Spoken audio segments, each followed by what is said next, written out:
रवींद्र वस्त्र निकेतन सलगरे घेऊन आले दिवाळी महाफेस्टिवल। 1 ते 30 ऑक्टोबर पर्यंत ऑफर्सचा धुरळा आणि खास Diwali gift. Narayan Peth sari 333, kaju katli Paithani 693, Gajalakshmi Paithani 754, Rajhans Kalanjali Paithani 747, linen shirt 387, khadi shirt piece 243 आणि बॉय शर्ट फक्त 199 मध्ये। तर मग त्वरा करा, रवींद्र वस्त्र निकेतन सलगरे आणि शाखा। मोठ्या प्रमाणावर अतिवृष्टी झाली आणि या अतिवृष्टीला सामोरं जात असताना या तालुक्यातल्या आणि महाराष्ट्रातल्या शेतकऱ्यांना कोणत्या पद्धतीनं आज अडीअडचणीतून जावं लागतंय, आर्थिक परिस्थितीतून जावं लागतंय हे आपण सगळ्यांनी या गेल्या काही दिवसातून बघितलेलं आहे। जत तालुक्याची परिस्थिती जर बघितली तर जत तालुक्यात जवळजवळ 9 मंडल आहेत आणि या 9 मंडलाच्या माध्यमातून जो शासनाच्या निकषाप्रमाणे 65 मिलीमीटर पाऊस ज्या मंडलात पडला त्या मंडलात भरपाई या शासनाच्या निमित्तानं मिळाली आणि ती मिळत असताना जे काही पंचनामे झाले ते पंचनामे या ठिकाणी शासनाच्या निकषाप्रमाणे 6 मंडलामध्ये झाली।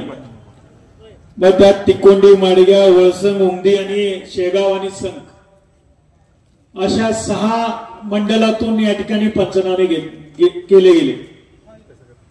पण या पंचनाम्याच्या माध्यमातून सुद्धा जे काही प्रशासनाने पंचनामे केले त्या पंचनाम्यामध्ये सुद्धा या प्रशासनानं दोन भाग केलेले आहेत। एक प्रत्यक्षात झालेल्या शेतकऱ्यांचं नुकसान आणि नजर अंदाज शेतकऱ्यांची संख्या। काही ठिकाणी क्षेत्र आहे, काही ठिकाणी अशा पद्धतीचं जर केलं तर त्यांचाच शासकीय आकडा आहे तो जवळजवळ 19,277 पंचनामे जत तालुक्यात झालेले आहेत। त्यात मी 2 ठिकाणी त्यांनी डिवायडेशन केलेलं आहे। एक एकूण नजर अंदाज क्षेत्र आणि प्रत्यक्षात झालेलं क्षेत्र, नुकसान झालेलं क्षेत्र।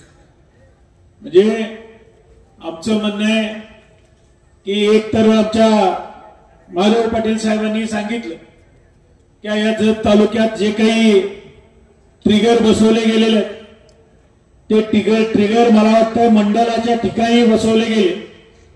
म्हणजे ज्या 9 मंडलाच्या माध्यमातून हे ट्रिगर बसवले गेले त्या मंडलात सुद्धा काही ठिकाणी मोठ्या प्रमाणावर पाऊस झाला, काही ठिकाणी एकदम म्हणजे जिथं ट्रिगर बसवला तिथं कमी पाऊस झाला आणि उर्वरित गावांना म्हणजे एका मंडलात जवळजवळ नाही म्हटलं तर 18 ते 20च्या आसपास गावं आज या मंडलात येत आहेत। एक उदाहरणच अध्यक्षाने आमच्या दिलं की कुंभारीची परिस्थिती, कुंभारीमध्ये ट्रिगर आहे। आमच्या या एका शेतकऱ्यांनी, टिप्पळीच्या शेतकऱ्यांनी मांडलं की आम्ही कुंभारीच्या ट्रिगर खाली येतो, पण प्रत्यक्षात मोठ्या प्रमाणावर टिप्पळीला सुद्धा पाऊस झाला, बिरनाळा पाऊस झाला, हिवऱ्यामध्ये पाऊस झाला, पण ती गावं या ट्रिगरच्या माध्यमातून बसली नाही। हे सगळ्यात मोठं आमच्या तालुक्यातल्या शेतकऱ्यांचं नुकसान आहे। म्हणून या आंदोलनाच्या माध्यमातून आम्ही एकच या प्रशासनाला मागणी केलेली आहे की प्रत्यक्षात तुम्ही वस्तुनिष्ठ ज्या त्यावेळेस पंचनामे करणे गरजेचे होते ते तुम्ही केलेले नाही। आणि मगाशी आणखीन एका आमच्या शेतकऱ्याने सांगितलं की या तालुक्याची परिस्थितीच अशी आहे, जे काही तलाठी आणि ग्रामसेवक आणि कृषी अधिकारी आहेत त्या अधिकाऱ्यांच्याकडे जवळजवळ 16, 17 ग्रामपंचायती आणि गावं अशी महसुली गाव आहे। म्हणजे प्रत्यक्षात एकीकडं आपण काय म्हणतो की एका दिवसात आम्हाला 65 मिलीमीटरचा पाऊस पडला पाहिजे, दुसरीकडं आम्ही म्हणतोय की एका आठवड्यात जवळजवळ 250 ते 300 मिलीमीटर जर पाऊस पडलेला असेल तर खऱ्या अर्थानं त्या तिथल्या शेतकऱ्यांना नुकसान भरपाई मिळाली पाहिजे प्रकार अतिवृष्टीची। म्हणजे एकीकडे प्रशासनानं त्यांचा नियम लावायचा आणि एकीकडे आमचा हा महाराष्ट्रातला आणि आमच्या तालुक्यातला शेतकरी देशोधडीला लागताना आपण बघतोय. आमच्या या आंदोलनाच्या निमित्तानं एवढीच मागणी की एकीकडं पक्ष फोडायला आमदार फोडायला तुमच्याकडे पैसे, एकीकडं टक्केवारी द्यायला तुमच्याकडे पैसे, एकीकडं जे तुमचे एखाद्या कामाचं टेंडर ठराविक रुपये झालेलं असेल ते वाढवून काढायची सुद्धा, अतिरिक्त वाढवून काढायची सुद्धा टेंडरची तुमच्याकडे पद्धत आहे.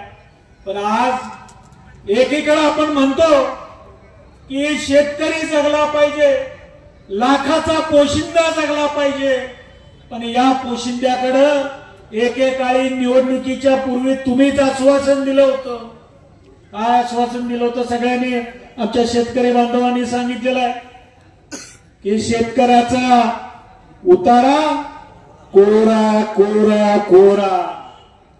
पण आज आम्ही तेच म्हणतोय की या महाराष्ट्रातला शेतकरी, या जत तालुक्यातला शेतकरी आज अतिवृष्टीनं मोठ्या प्रमाणावर त्याची जमीन वाहून गेली, त्याचं पीक वाहून गेलं, त्याचं घर पडलं.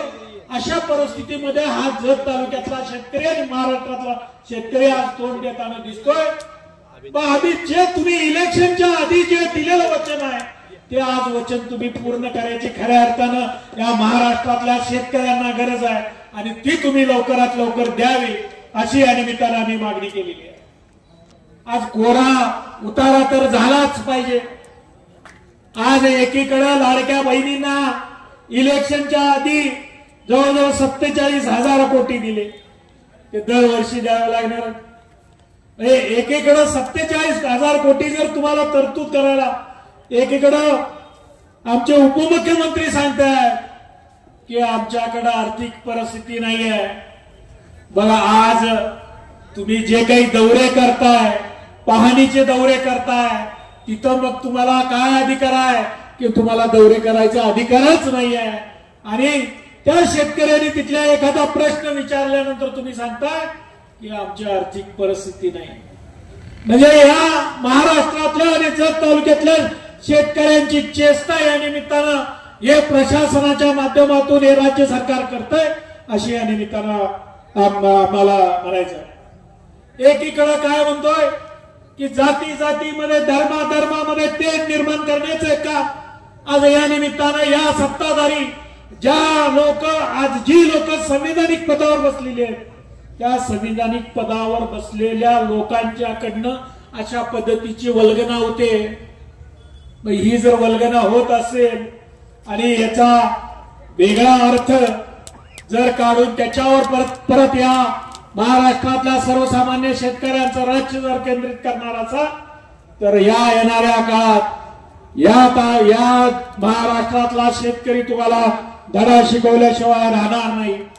आज एकीकडे तुम्ही मोठ्या प्रमाणावर काही ठिकाणी महाराष्ट्रात सहानुभूती अनुदान देताय, पण आमच्या तालुक्यात अजूनपर्यंत सहानुभूती